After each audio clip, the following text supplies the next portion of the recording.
Let's bow our heads in prayer. May the words of my mouth and the meditations of my heart be acceptable in your sight, Lord, my rock and my redeemer. Amen. It was an interesting morning for Lori and I. We were late getting down here this morning. Lori, and your top is beautiful, by the way. Isn't her top beautiful? She had prepared it, and part of that was putting it in the dryer. And down in the basement, now the dryer's on the first floor, down in the basement, I could hear the kunk, kunk, kunk, kunk, kunk, kunk, kunk. I remember thinking, what in the world is in the dryer? A brick? I come up, and she takes it out, and that security tag thing was still on it. I mean, not the little one, the big black, it looks like a knob with a with a handle on it, with a tack on the other side of the fabric. She's like, well, this has got to come off. I can't wear it like this. I agree you can't wear it like this. Totally agree. And so I went downstairs and got 2 pairs of pliers, and I've had a pair of pliers on the tack on one side of the fabric, and then another pair of pliers on the plastic thing on the other side of the fabric. And it took quite a bit, didn't it?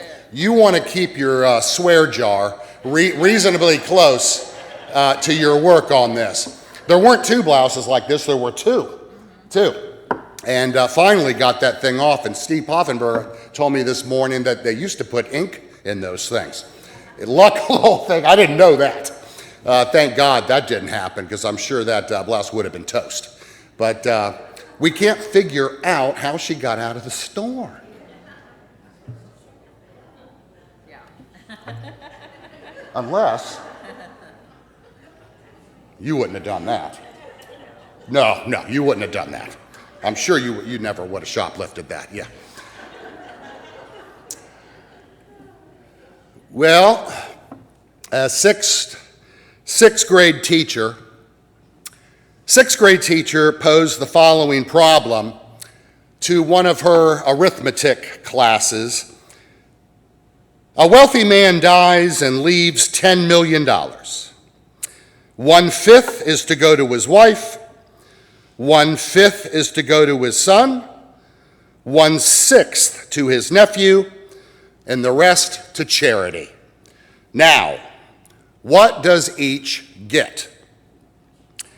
And after a very long silence in the classroom, one little fellow raised his hand, and with complete sincerity in his voice, he answered, "A lawyer."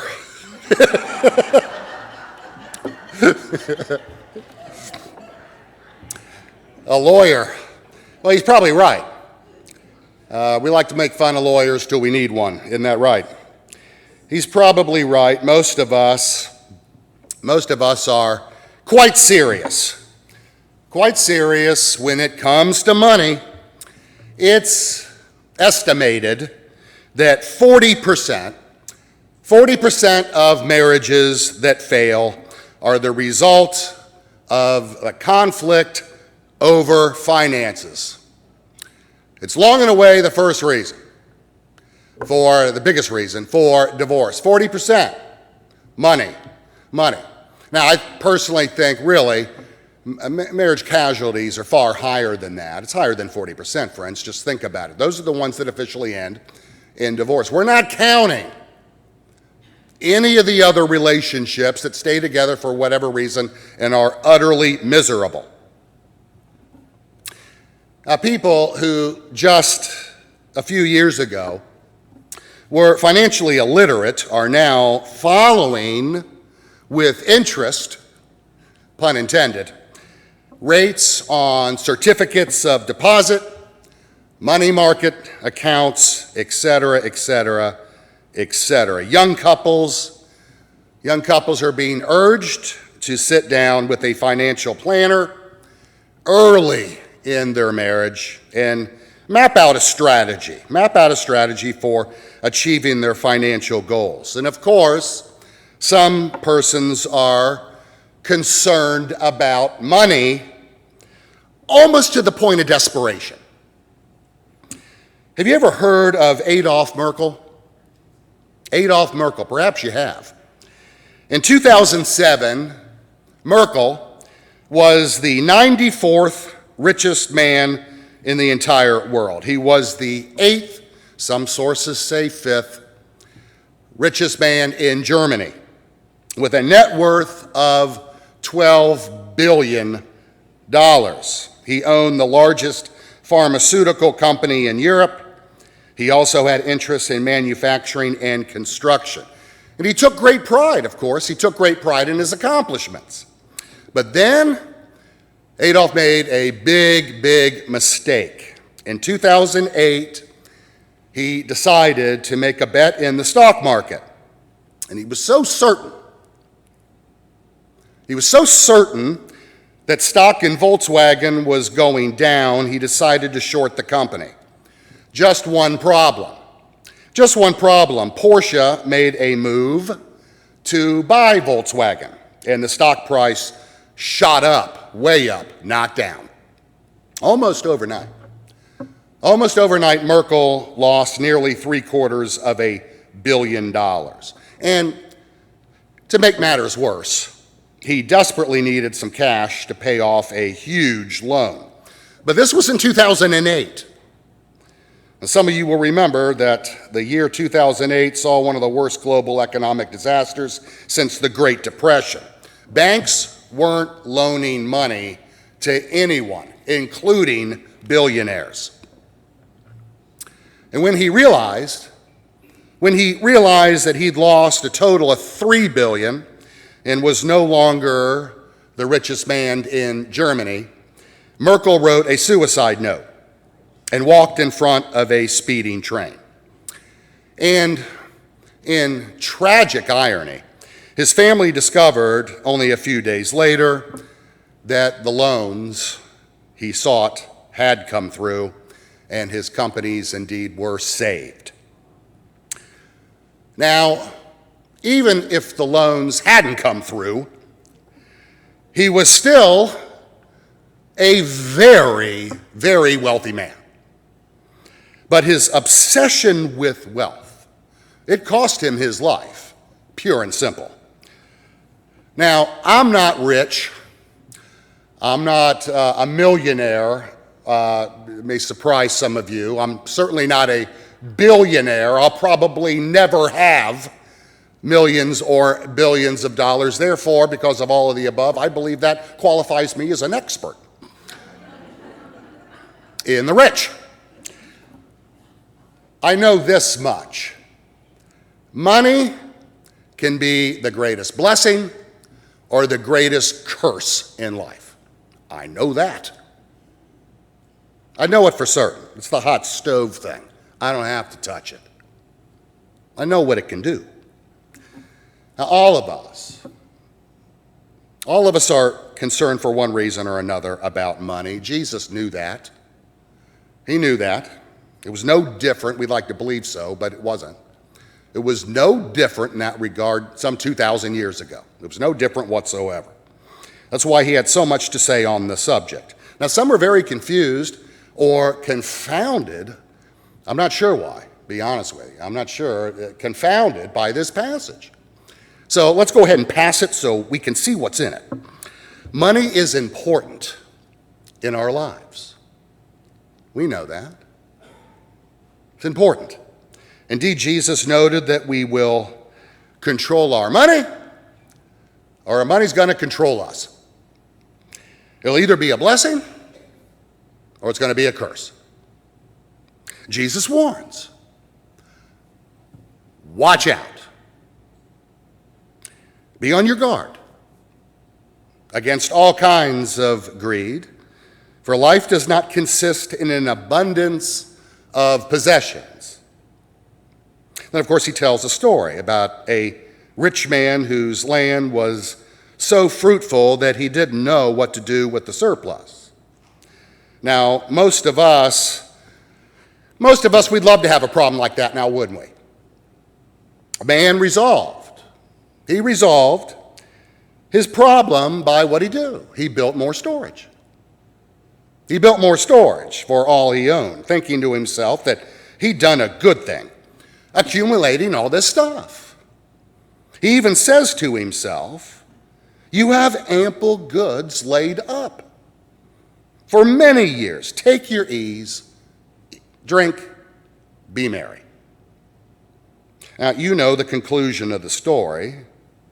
That very night, God came to him, and God called him a fool. Why? Why? "This night your soul is required of you," said God. "And the things you have prepared, now who will they be?" Now, isn't it interesting that God should call him a fool? God may have called him a fool because he paid too high a price, physically, emotionally, and spiritually, for his great wealth. What good is it to have a bank chock full of money if your health is gone? If the people you love turn their back on you? Or if you're not right with God? What good is it? People have been known, you know this, they've been known to sacrifice their health, their marriage, their relationships with their children, their respect, their reputation in the community. People have been known to create all kinds of havoc in their lives in the race to grab the almighty dollar. This man was meeting his maker far sooner than he expected. It's obvious that he thought in this story, I think we can logically assume this, I think it's self-evident, he thought he had many years left. Well, maybe, as we sometimes say, he worked himself to an early grave. Maybe the rich man, maybe he'd put off living until it was too late. There's a little saying, you probably know it. There's a little saying that's so appropriate here. It goes like this: making a living, making a killing, then making a life. The more we have, the more we seem to need. That means that it's not enough to make a living. We need to make a killing. Now, someday when the children are grown and the mortgage is paid and all of our goals have been reached, we'll think about making a life. But what if it's too late? What if it's too late when we finally get around to making a life? Now, wouldn't that be sad? Wouldn't that be foolish? Pastor Samuel Zumwalt tells about a friend of his, a woman, who is a recovering alcoholic. They went with a group on a mission trip to Honduras. This trip on the mission trip, it changed her life. It changed her entire perspective about life. She said to Zumwalt, "I've always felt poor since I lost my big 4-bedroom house in a divorce. Then I came to Honduras and saw how the victims of Hurricane Mitch were thrilled to have these 2-room houses that we were building there."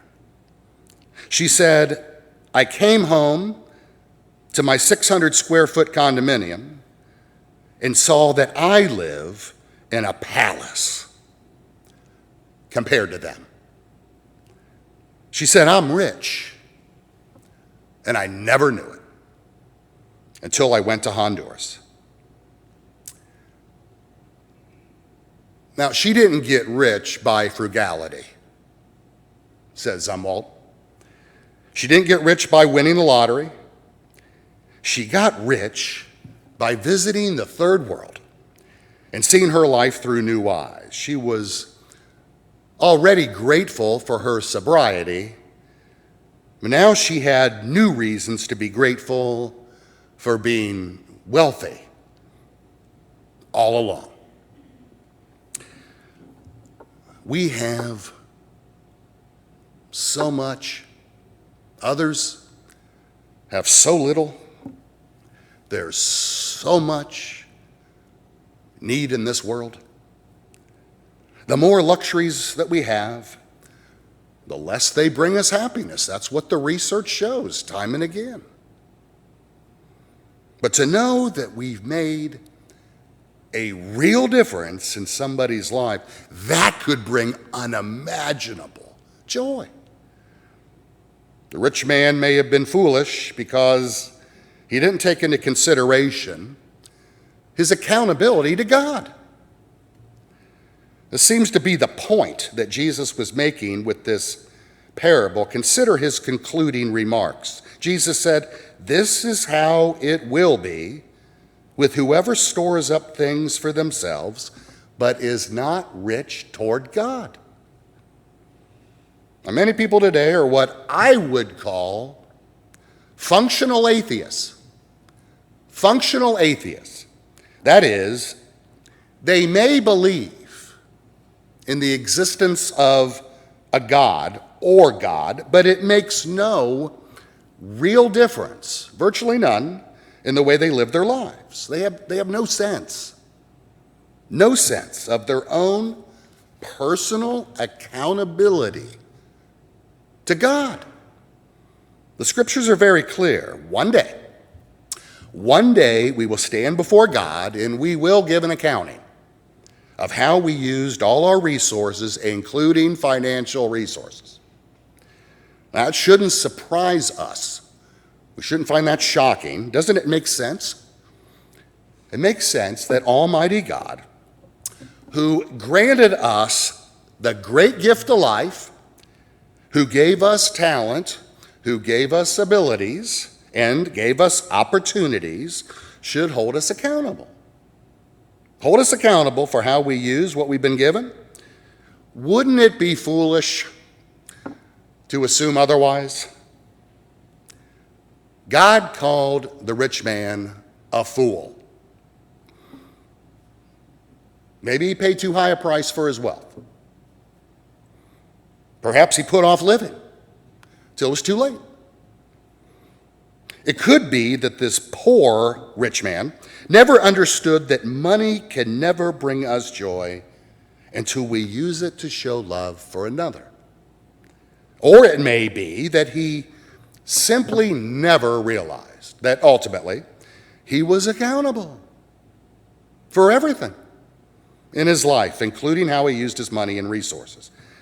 Now, could you and I possibly be making the same mistake? Let's recommit.